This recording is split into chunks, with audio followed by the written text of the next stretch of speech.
YouTube channel परीक्षा सहपाठी में आप सभी का हार्दिक स्वागत है। Good evening to all of you. मैं रितु। चलिए हम अपनी जो तैयारी कर रहे हैं, मैथ की तैयारी यहाँ पर कर रहे हैं, मैथ के अपना प्रैक्टिस कर रहे हैं। यहाँ पर पहला क्वेश्चन आता है कि किसी थैले में, कोई भी एक थैला है जिसमें एक सफ़ेद गेंद और 3 लाल गेंदे हैं, इस थैले में कितनी सफ़ेद गेंदें हैं और डाल दी जाए ताकि सफ़ेद गेंदों की संख्या उस थैले की कुल गेंदों की संख्या का क्या हो जाए, हाफ हो जाए, यानी 1/2 हो जाए। तो कितनी डालनी होगी, चलिए इसमें कैसे करेंगे इस क्वेश्चन को सोल्व। सबसे पहले जो थैला है, तो एक थैले में एक सफ़ेद गेंद है प्लस 3 लाल गेंदे हैं, तो कितनी गेंदें हो जाएगी, 4 आपकी हो जाएगी। एक और प्लस के 3 कितने गेंदें हो गई, 4 गेंद आपकी हो गई। तो माना डाली गई सफ़ेद गेंद, यानी जो हमने डाली, यानी इस थैले में कितनी सफ़ेद गेंदें, और तो सफ़ेद जो गेंदें हैं हमने सपोज कर लिया कि मान लिया कि सफ़ेद जो गेंद है, यानी वाइट कलर की जो बॉल ली, सफ़ेद गेंद की जो वैल्यू रख ली हमने एक्स, क्या रखी, एक्स वैल्यू यहाँ पर रख ली। तो कुल सफ़ेद गेंदों की संख्या, कुल सफ़ेद गेंदों की संख्या कितनी हो जाएगी, 1 + x हो जाएगी, हो गई। अब है कुल गेंदों की जो संख्या है, तो कुल जो गेंद है, तो कुल गेंदों की संख्या, किसकी, कुल गेंदों की संख्या, तो वो हो जाएगी आपकी, यानी 4 + x आपकी हो जाएगी। अब क्वेश्चन के अकॉर्डिंग अगर हम चलते हैं तो ये हो जाएगा कि 1 + x बटे 4 + x आपका हो जाएगा। ये हो जाएगा 1/2 आपको दिया गया है कि 1/2 हो जाए। तो ये इसको अगर हम सोल्व करते हैं तो ये आ जाएगा 2 + 2x, 2 + 2x आपका हो गया बराबर 4 + x हो जाएगा, 4 + x। तो ये x की वैल्यू कितनी होगी, x बराबर 2 हो जाएगा। x बराबर कितना है, 2 आपका हो जाएगा। तो कितना आंसर आता है यहाँ पर, 2 आपका आएगा। तो x की वैल्यू कितनी आई, 2। तो इसमें कौन सा ऑप्शन में आपको 2 दिया गया है, 2 ऑप्शन बी में है, तो ऑप्शन बी ही राइट हो जाएगा। नेक्स्ट आता है क्वेश्चन नंबर 2 है, माना यानी समान माप की 12 सफ़ेद सीटों में से नवीन उनके 3/4 भाग में लाल रंग का पेंट कर देता है। कौन से रंग का, यानी लाल कलर वहां पर कर देता है, पेंट कर देता है। अब कितनी सफ़ेद सीट शेष रह गई, यानी वाइट सीट पूछी गई है कि शेष कितनी रह गई, ये आपको बताना है। तो कितनी रहेगी ये बताना है। तो सबसे पहले मान लिया कि समान माप की सफ़ेद सीटों की संख्या कितनी है, 12 आपकी है, और 12 सफ़ेद सीटों पर, 12 सफ़ेद सीटों पर से नवीन यानी 3/4 जो है, यानी द्वारा लाल रंग पेंट किया गया, कितना, यानी 3/4 आपका पेंट किया गया है। तो लाल रंग की जो पेंट है, लाल रंग से पेंट की गई सीट, तो पेंट की गई सीट कितनी, यानी 12 × 3/4 आपका हो जाएगा। तो 4 तिया ये हो जाएगा 12, 4 तिया 12, तो 3 तिया कितना, 9 सीट आपकी आ गई। कितनी सीट आई, 9 सीट आएगी। तो शेष सफ़ेद सीटों की, जो सफ़ेद सीट शेष रह गई, तो 12 में से 9 आपको माइनस कर देना है, तो कितनी रहेगी, 3 आपकी रहेगी। ऑप्शन 3 राइट हो जाएगा, सी आपका राइट आंसर होगा। नेक्स्ट आएगा अब आपका क्वेश्चन नंबर 3। नेक्स्ट है क्वेश्चन नंबर 3 कि संख्याओं 45, 85 और 105 का लघुत्तम सारगुणज क्या होगा। तो सारगुणज पूछा गया कि सारगुणज होगा कितना। तो चलिए सारगुणज निकालने के लिए इसका एलसीएम, यानी एलसीएम की यहाँ पर बात की गई है। तो चलिए यहाँ पर लघुत्तम जो सारगुणज आपका होता है, तो इसमें सबसे पहले आपको क्या करना है, तो एलसीएम लेंगे इनका। तो एलसीएम ये हो जाएगा 45, 85 और 105 जो है, इसका एलसीएम अगर हम लेते हैं, सबसे पहले इसको 3 से काटेंगे, यानी 15 × 45 होता है, फिर आपका 85 का 85 आपका आएगा, और यहाँ पर 35 थी 105 आपका हो गया। इसके बाद फिर से 3 से आपका कट जाएगा, 3 × 5 = 15 होगा, ये आपका 85 का 85 आएगा, और 3 से अगर इसको काटेंगे 35 का आपका नहीं कटेगा। अब ये कटेगा 5 से, तो 5 × 5 हो जाएगा, और 17 × 5 = 85 होता है, और यहाँ पर आपका आएगा 7 × 5 = 35। अब ये कटेगा 7 से, पहले हम इसको 7 से, यानी 17 का 17 आपका आ जाएगा, 7 का 1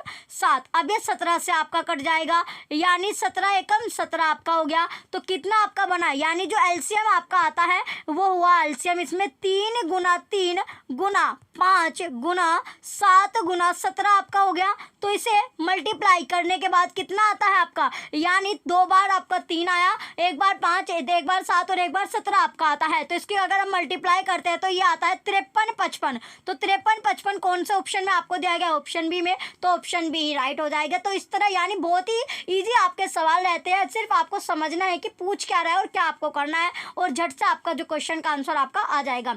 अब चलते हैं नेक्स्ट क्वेश्चन की ओर। नेक्स्ट आता है क्वेश्चन नंबर 4 है कि जो पाशा होता है, इसमें जो पासा होता है, जो डाई आप खेलते हो, यानी जो पाशा होता है, तो पासे ए के 3 फलक पर संख्या 1, 3, 5 अंकित होता है। जैसे आप जो कैरम या आप खेलते हो, यानी जो लूडो आप खेलते हो, तो लूडो में जिसे आप गोटी बोलते हो, तो जो गोटा होता है उसमें आपका 1, 2, 3 4 नंबरिंग आपकी होती है, तो उसी डाई की इसमें बात की गई है। अब है आपका अगला पॉइंट की तथा अन्य सभी फलकों पर अंकित दूसरे पासे में बी में विषम, यानी 2 आपके पासे हैं, तो 1, 3 और 5 को उनके 2 गुने से प्रतिस्थापित कर दिया जाता है तथा शेष 3 फलकों पर 2, 4, 6 अंकित है। दोनों पासे को एक साथ फेंका जाता है तथा प्राप्त संख्याओं का गुणनफल आपको नोट किया जाता है। तो यदि हम सभी संभव गुणनफलों को लिखे तो कौन सा गुणनफल 3 बार प्राप्त होगा? तो कौन सा गुणनफल आपका 3 बार आता है? चलिए, पासे से भी क्वेश्चन आपका आता है, डाई वाला क्वेश्चन भी जरूर आपका पूछा जाता है।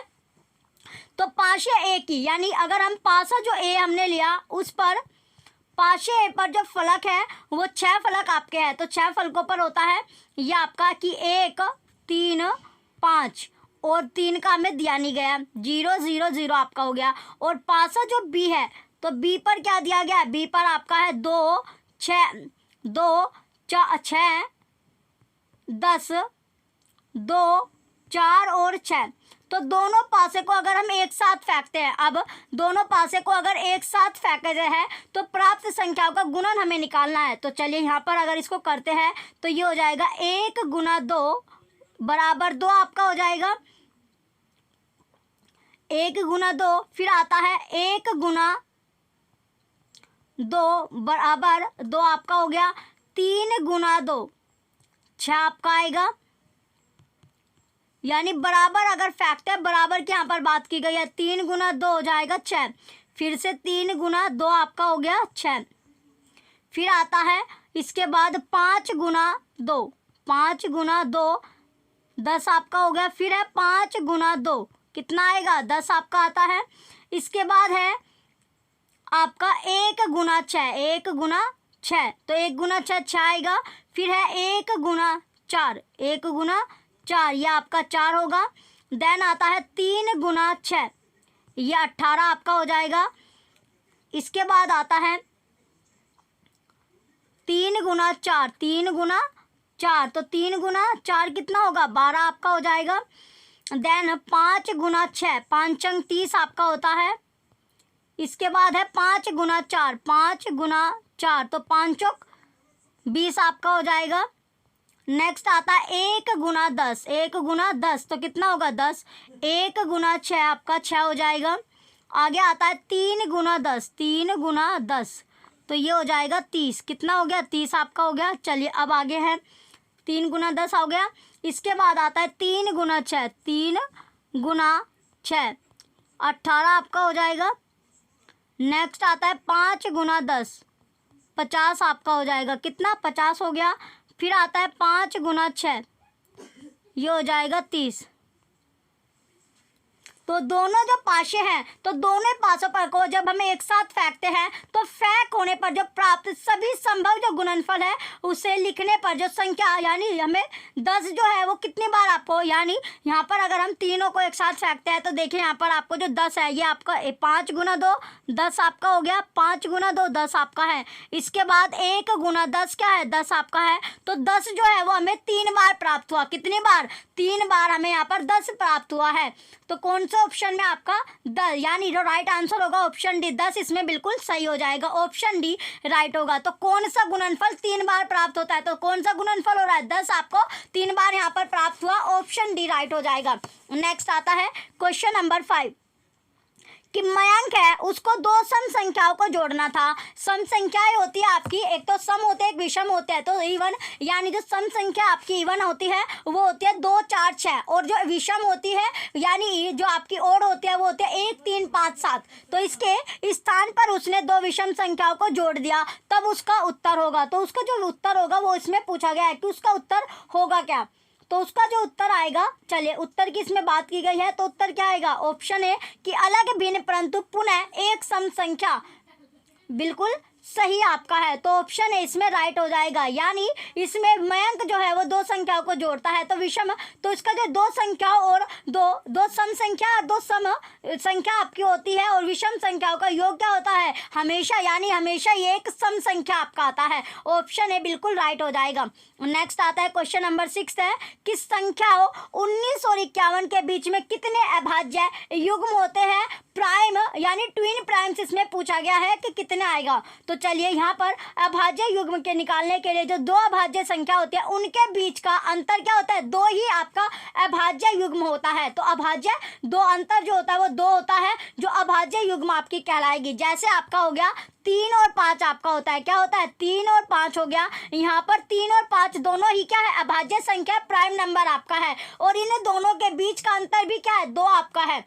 तो जैसे क्वेश्चन के अकॉर्डिंग आपको दिया गया 19 और 51 के बीच, तो 19 और 51 के बीच में आपको बताना है। तो 19 और 51 के बीच में एक तो आएगा 29 और 31 आपका आता है, दूसरा आएगा 41, ये पेयर में आपका रहता है, 41 और 43 आपका हो जाएगा, तो 2 आपकी आती है। तो ऑप्शन नंबर बी राइट हो जाएगा।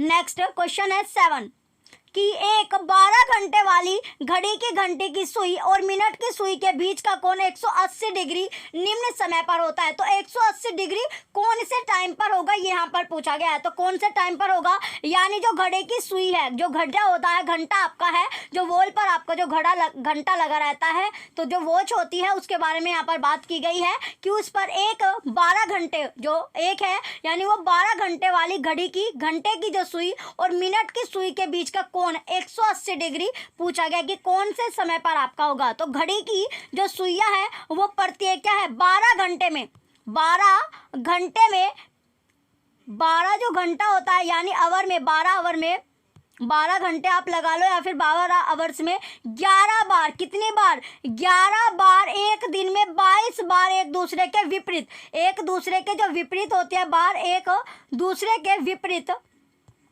180 डिग्री पर चलती है, 180 डिग्री कोण पर यह होती है, यानी 22 बार, 12 घंटे में 11 बार और 11 बार हो गया, और एक दिन में, यानी पूरा का पूरा जो एक दिन होता है, 24 घंटे का आपका एक दिन होता है, तो इसमें तो इसका 11 का डबल आप कर लीजिए, तो 11 का डबल होते ही कितना? 22 आपका हो जाएगा। तो 22 बार आपका 180 डिग्री का कोण यहाँ पर बनता है। अगर घंटे की सुई और मिनट की सुई के बीच का कोण होगा वो कितना? 180 डिग्री यहाँ पर पूछा गया है, तो वो कब होगा? वो होगा 6 बजे। कितने बजे? 6 बजे आपका हो गया। तो 6 कौन सा ऑप्शन में दिया गया? ऑप्शन नंबर सी, ये आपका 6 है, तो ऑप्शन सी ही राइट हो जाएगा।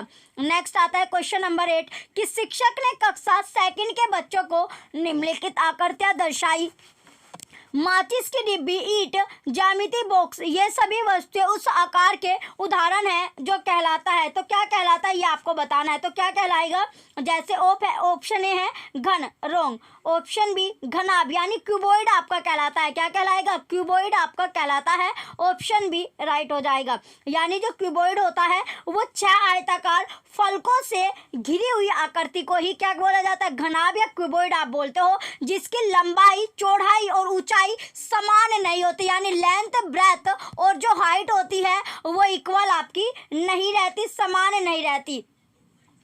जैसे माचिस की डिब्बी आपकी होता है, जो मैच स्टिक, जो मैच बॉक्स आपका होता है, माचिस की जो डिब्बी होती है, बुक्स आपकी होती है, किताबें या ईंट हो गई, तो इस तरह आपका एग्जाम्पल के तौर पर आप मान सकते हैं। तो इसमें राइट आंसर आपका घनाभ हो जाएगा।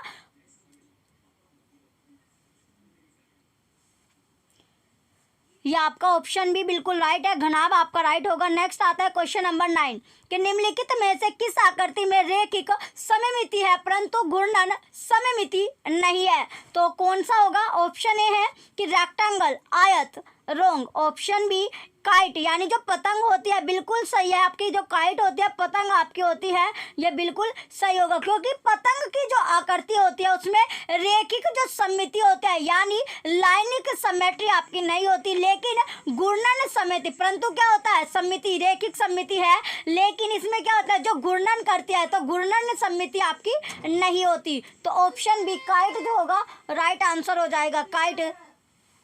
काइट जो है इसका सही आंसर आपका है। तो ऑप्शन बी राइट हो जाएगा।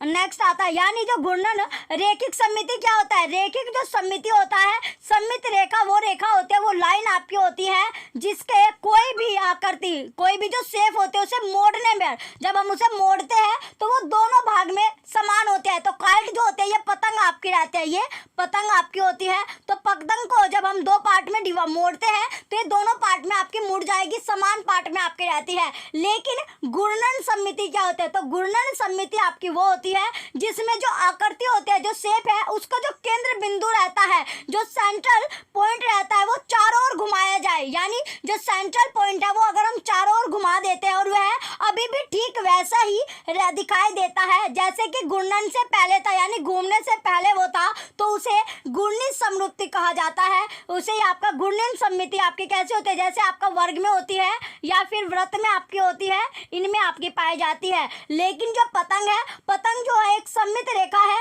लेकिन घूर्णन सममिति नहीं होती है। तो काइट इसमें राइट आंसर हो जाएगा। नेक्स्ट आता है क्वेश्चन नंबर 10।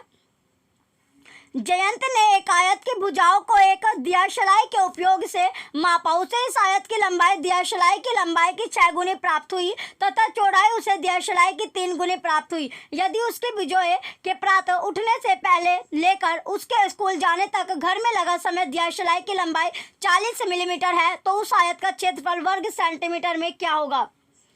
तो वर्ग सेंटीमीटर में आपको बताना है कि क्या होगा।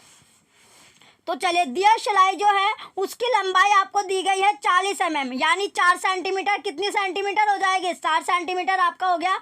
और जो जयंत है उसके द्वारा जो आयत की भुजाओं को दियाशलाई के उपयोग से मापे गया, तो आयत की लंबाई बराबर हो जाएगा, ये हो जाएगा आयत की जो लंबाई है, आयत की लंबाई बराबर हो गया दियाशलाई की, जो दियाशलाई है, दियाशलाई बोला जाता है जो मैचस्टिक आपकी होती है। तो मैचस्टिक यानी माचिस की तीली को बोला जाता है। तो मैचस्टिक आपकी हो गई। अब है कि दियाशलाई के उपयोग से, तो इसमें दियाशलाई की कितनी हो गई, 6 गुनी आपकी हो गई, 6 गुनी। तो कितना हो जाएगा, 6 गुनी अगर होती है तो ये हो गया 4 गुना 6, कितना 4 गुना 6 यानी 24 सेंटीमीटर आपकी हो जाएगी। फिर है आयत की चौड़ाई।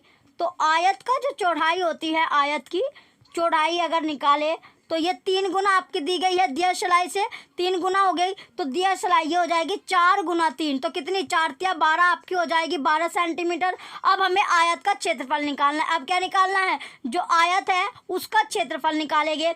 तो आयत का अगर क्षेत्रफल निकालते हैं, आयत का क्षेत्रफल, तो वो हो जाएगा लंबाई गुना चौड़ाई। तो कितना, 24 गुना 12, तो 24 गुना 12 कितना हो जाएगा, 288 वर्ग सेंटीमीटर आपका है। तो 288 कौन सा ऑप्शन में दिया गया, ऑप्शन ए में, तो ऑप्शन ए ही राइट हो जाएगा। नेक्स्ट आता है क्वेश्चन नंबर 11। जयंत ने ₹100 प्रति किलोग्राम की दर से 2 किलो जामुन 3 खरीदे। उसके मित्र किराना से इस धनराशि के 3/10 भाग के बराबर योगदान दिया। जयंत ने उसे कितने जामुन प्राप्त हो गए। तो जयंत ने उसे कितने जामुन प्राप्त हो गए, तो इसमें पूछा गया है तो कितने जामुन, तो जो है जो जयंत से पूछा गया कि उसे कितने जामुन वहाँ पर प्राप्त हुए। तो चलिए यहाँ पर इसको निकालेंगे तो 1 किलोग्राम जामुन का मूल्य कितना होगा। तो 1 किलोग्राम जो जामुन है उसका मूल्य आपको बताना है। सबसे पहले 1 किलोग्राम जामुन का अगर हम मूल्य निकालते हैं तो ये हो जाएगा कि 1 kg बराबर कितना, 100 रुपये आपका दिया गया है, कितने रुपए, 100 रुपये। उसके बाद 2 किलो का अगर निकाले तो 200 रुपये आपका हो जाएगा, कितने रुपए हो गया, 200 रुपये हो गया। अब है कि जयंत का जो मित्र है उसने 3 यानी मित्र किराने ने ₹200 में 3/10 भाग जो है उसके बराबर योगदान दिया। कैसे, यानी ये हो जाएगा 200 गुना 3/10, तो कितना हो जाएगा, ये 0 से 0 आपका कट गया, तो ये हो जाएगा आपका 3 दूनी 6, 60 आपका हो गया। कितने रुपए हो गए, 60 रुपये आए। तो अब है कि किराने ने ₹60 का योगदान दिया। तो किराने ने कितने, 60 का योगदान यहाँ पर दिया। तो किराने को मिले जामुन, तो किराना जो है उसको मिले जामुन कितने हो गए, तो यहाँ पर आपको कर लेना है, यानी 2000/200 आपका हो जाएगा। 2000/200 × 60 आपका हो गया, × 60, तो यानी 2 किलो बराबर आपका 2000 ग्राम होता है। तो 2 किलो लिए ना, तो 2 किलो के बराबर कितने, यानी 2000 ग्राम आपका हो जाएगा। तो 2000 ग्राम, इसमें हमने ग्राम में इसको चेंज कर लिया। अब इसको करते हैं, तो ये जो 2 जीरो से 2 जीरो आपकी कट गई, 2 जीरो से 2 जीरो कट गई, तो यहाँ पर 2 एकम 2, तो ये 10 आपका आ जाएगा और ये हो जाएगा 600। कितना, 600 ग्राम आपका कितना आया, 600 ग्राम आपका आएगा। तो 600 ग्राम कौन सा ऑप्शन में, ऑप्शन ए में, तो ऑप्शन ए ही राइट हो जाएगा। नेक्स्ट आता है क्वेश्चन नंबर 12 है कि जो बिजोय है वो प्रातः 6 AM पर सोकर उठा। जब वह स्कूल जाने लगा तो घड़ी की मिनट वाली सुई 12 पर थी तथा घंटे की सुई 9 पर थी। उसने घर में प्रातः उठने से लेकर स्कूल जाने लगने तक का कितना समय व्यतीत किया होगा, ये इसमें पूछा गया है। तो जो बिजोय है वो प्रातः सुबह कितने बजे सोकर उठा, 6 बजे। तो उसके बाद बिजोय के स्कूल जाने का जो समय था वो 9 बजे था।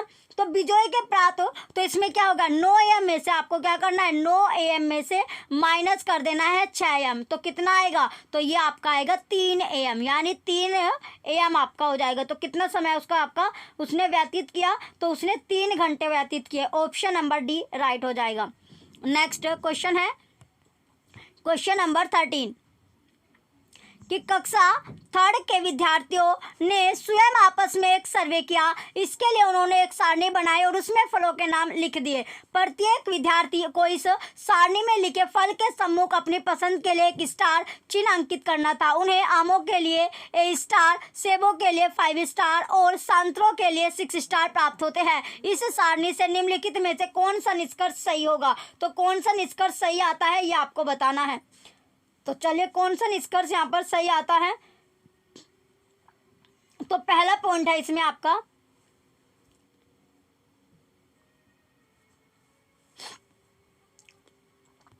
तो ऑप्शन ए है कि 18 विद्यार्थियों में से 6 विद्यार्थी आम पसंद करते हैं, रॉन्ग। ऑप्शन बी 18 विद्यार्थियों में से 11 विद्यार्थी संतरे पसंद नहीं करते हैं, रॉन्ग। ऑप्शन सी आम सबसे अधिक पसंद किया जाने वाला फल है, बिल्कुल सही है। डी संतरा वह फल है जिसे अधिकतम विद्यार्थी पसंद नहीं करते, रॉन्ग। तो इसमें राइट आंसर ऑप्शन सी आपका हो जाएगा। ऑप्शन सी आपका बिल्कुल राइट है।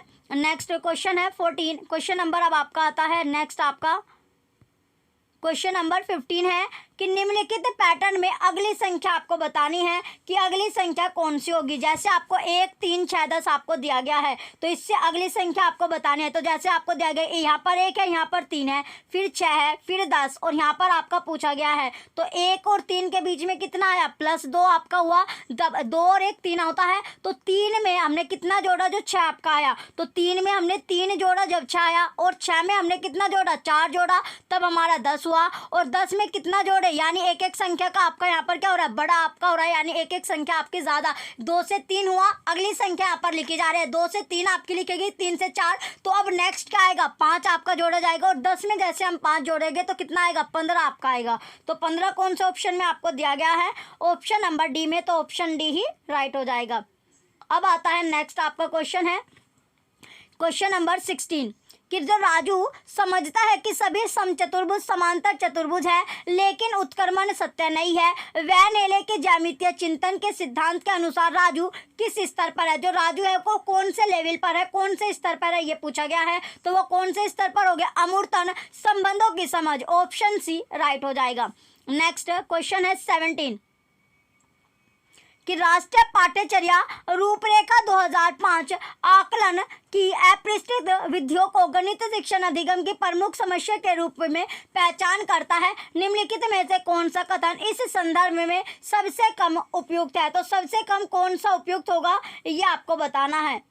तो सबसे कम उपयुक्त कौन सा हो रहा है, चलिए इसमें ऑप्शन है आपको दिया गया है कि आकलन की अपरिष्कृत विधियां गणित को यांत्रिक गणनाओं के रूप में देखने के दृष्टिकोण को बढ़ावा देती है, रॉन्ग। ऑप्शन बी आकलन की अपरिष्कृत विधियां गणित को लेकर डर व असफलता का भाव उत्पन्न करती है, रॉन्ग। ऑप्शन सी गणित में आकलन की विधियों में विद्यार्थियों को प्रतिपुष्टि प्रदान करने का व्यापक दायरा है, बिल्कुल सही है। ऑप्शन डी है कि गणित में आकलन की विधियों के कारण अधिकांश विद्यार्थी गणित की मांगों को पूरा करने में स्वयं को कमजोर तथा योग्य पाते हैं, ये भी रॉन्ग। तो ऑप्शन सी यहाँ पर राइट हो जाएगा।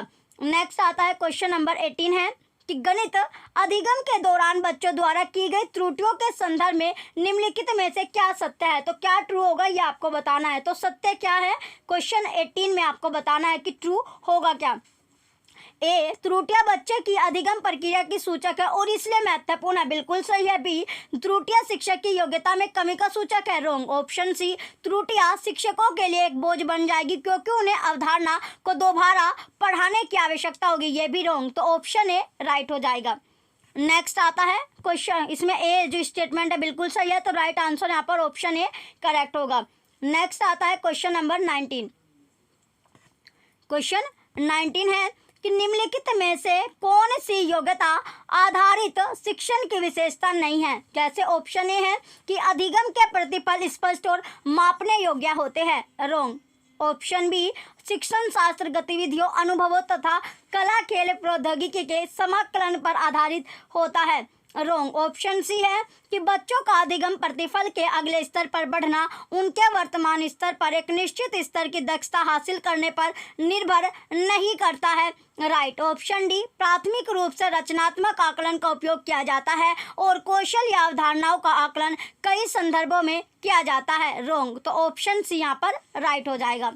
नेक्स्ट आएगा क्वेश्चन नंबर 20। प्राथमिक स्तर पर गणित शिक्षण के लिए निम्नलिखित में से कौन सी शिक्षण अधिगम सामग्री उपयुक्त नहीं है। तो कौन सी सामग्री उपयुक्त नहीं होगी। Option A, 10 gram, wrong. Option B, Dienes block, wrong. Option C, tessellation tiling kit, wrong. Option D, कोन मापी थियोडोलाइट, बिल्कुल सही आपका है, ऑप्शन डी राइट हो जाएगा। क्वेश्चन नंबर 20 का ऑप्शन डी राइट है। नेक्स्ट आता है क्वेश्चन नंबर 21 कि एक प्राथमिक कक्षा का गणित शिक्षक बच्चों को समान गुणों वाली आकृतियों का समूह बनाने में तथा फिर प्रत्येक समूह में आकृतियों की संख्या को गिनने में संलग्न रखता है। निम्नलिखित में से कौन सा इस गतिविधि का उद्देश्य नहीं हो सकता। तो कौन सा उद्देश्य नहीं होगा ये पूछा गया है। तो कौन सा नहीं है। ऑप्शन ए, वर्गीकरण का कौशल सीखना, रॉन्ग। ऑप्शन बी, आकृतियों के बारे में सीखना, रॉन्ग। ऑप्शन सी, गिनती के बारे में सीखना, रॉन्ग। ऑप्शन डी, अनुमान तथा सन्निकटन के बारे में सीखना, बिल्कुल राइट। तो ऑप्शन डी करेक्ट हो जाएगा। नेक्स्ट आता है 22 क्वेश्चन है कि राष्ट्रीय शिक्षा नीति एनईपी 2020 के अनुसार सभी बच्चों को बुनियादी साक्षरता एवं सांख्यिकी स्तर तक पहुंचाना एक आवश्यक राष्ट्रीय मिशन बन गया है। राष्ट्रीय शिक्षा नीति 2020 के अनुसार बुनियादी सांख्यिकी का अर्थ है, तो क्या अर्थ होगा। ऑप्शन ए, विभिन्न प्रकार की संख्याओं को समझने की योग्यता, रॉन्ग। ऑप्शन बी, भारतीय संख्याओं पर मौलिक गणितीय संक्रियाओं को करने की योग्यता, राइट। ऑप्शन सी, शिक्षार्थियों में केवल गिनने के कौशल के विकास की योग्यता, रॉन्ग। ऑप्शन डी, संख्याओं के ऐतिहासिक विकास को जानना, रॉन्ग। तो ऑप्शन नंबर बी राइट होगा। नेक्स्ट क्वेश्चन है 23 कि कक्षा 4 में क्रियाकलाप आधारित विधि द्वारा ज्यामितीय आकृतियों के गुणधर्म के शिक्षण अधिगम हेतु निम्नलिखित में से कौन सा उदाहरण सर्वाधिक उपयुक्त होगा। तो कौन सा उदाहरण यहाँ पर सर्वाधिक उपयुक्त होता है। ऑप्शन है कि बच्चों द्वारा ज्यामितीय आकृतियों को चार्ट से काटकर अपनी पुस्तकों में चिपकाना, रॉन्ग। ऑप्शन बी, शिक्षक शिक्षिका द्वारा कक्षा में एक चार्ट का उपयोग करना जिसमें विविध ज्यामितीय आकृतियों के विभिन्न गुणधर्मों का वर्गीकरण के साथ चित्रण हो, रॉन्ग। नेक्स्ट ऑप्शन है ऑप्शन सी कि बच्चों को विविध आकृतियों के आकार में कटी हुई सामग्री देना तथा उनको भुजाओं की संख्या, कोनों और शीर्षों आदि के अनुसार विश्लेषण करवाना, बिल्कुल सही है, ऑप्शन सी यहाँ पर राइट हो जाएगा। नेक्स्ट आता है क्वेश्चन नंबर 24 कि निम्नलिखित में से कौन सा गणितीय कथन सही है। तो कौन सी स्टेटमेंट सही है। ऑप्शन ए, सभी सम संख्याएं भाज्य संख्या है, रॉन्ग। ऑप्शन बी कि सभी विषम संख्या अभाज्य संख्याएं है, रॉन्ग। ऑप्शन सी, 1 से 10 के बीच में 4 अभाज्य संख्या है, बिल्कुल सही आपका है, ऑप्शन सी राइट हो जाएगा। नेक्स्ट क्वेश्चन है क्वेश्चन नंबर अब आता है नेक्स्ट आपका, तो इसमें 1 हो गया, 3 आपका हो गया, फिर 4 5 है और फिर 7, तो ये 4 संख्या आपकी है जब अभाज्य होती है। नेक्स्ट क्वेश्चन आता है अगला जो क्वेश्चन है, क्वेश्चन नंबर 25 है कि राष्ट्रीय पाठ्यचर्या रूपरेखा 2005 के अनुसार निम्नलिखित में से बच्चों में गणित के प्रति सबसे अधिक सामान्य भ्रांति पूछी गई है कि सामान्य जो भ्रांति है वो क्या होगी। तो सामान्य भ्रांतियां होगी कौन कौन सी आपको बतानी है। चलिए पहले ऑप्शन की ओर बढ़ते हैं। फर्स्ट ऑप्शन आता है ऑप्शन ए कि गणित केवल संख्या के बारे में नहीं है, रॉन्ग। ऑप्शन बी गणित वास्तव में बहुत रुचिपूर्ण है, ये भी रॉन्ग। ऑप्शन सी कि गणित में कुछ अमूर्तनों की आवश्यकता होती है, रॉन्ग। ऑप्शन डी गणित बहुत मुश्किल है अतः एक भयावह विषय है, बिल्कुल राइट आपका है ऑप्शन डी करेक्ट हो जाएगा।